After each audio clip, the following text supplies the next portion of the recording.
Nagtapok ang nagkadiyang sektor dinhi sa Sugbo karong Sabado, Hulyo 4 og nagkahiusa alang sa formal nga paglusad sa ilang suporta alang kang Senador Risa Hontiveros alang sa 2028 presidential elections. Sulob sa mga nitambong mao ang t-shirt nga dunay markang Risa na Cebu samtang nag-isa sa ilang mga gibitbit nga flaglets.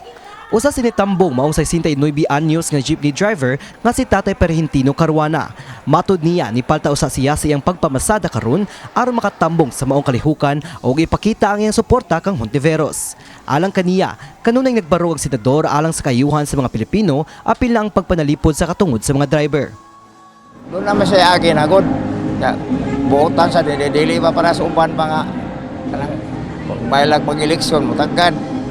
Kato na siya, kaya katong nagkaservisyo man ko niya atong sa Tolentino. May man siya daghang magadaan ko itong nagdaan namin, ang gadaan na mo sa partido manggagawa.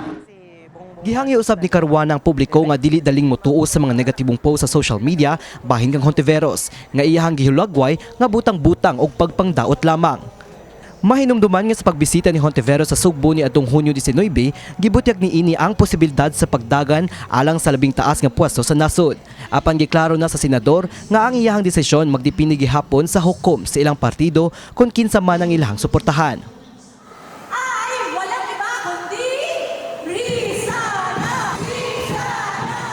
Apil sa mga sektor nga mitambong maong sektor sa kababayenan, kabatanunan, mamumuo, mangingisda, mag-uuma, mga miyembro sa LGBTQIA+ community, vendor and urban poor ug uban pang people's organization aron ipakita ang ilang kolektibong suporta sa mga advokasya ug pagpangulo ni Hontiveros. Ang maong inisyatiba gipanguluhan sa kabatanunan nga hugtanong mituo nga si Hontiveros nagpakita og matinud-anon na responsable og maayong pagpangulo alang sa katawhan. Usa sa mga guest speakers sa maong kalihukan ang political content creator nga si Lovely Granada. Matod ni Granada, ang iyang advokasya dili lamang alang kang Hontiveros kundi alang sa kayuhan sa Pilipinas.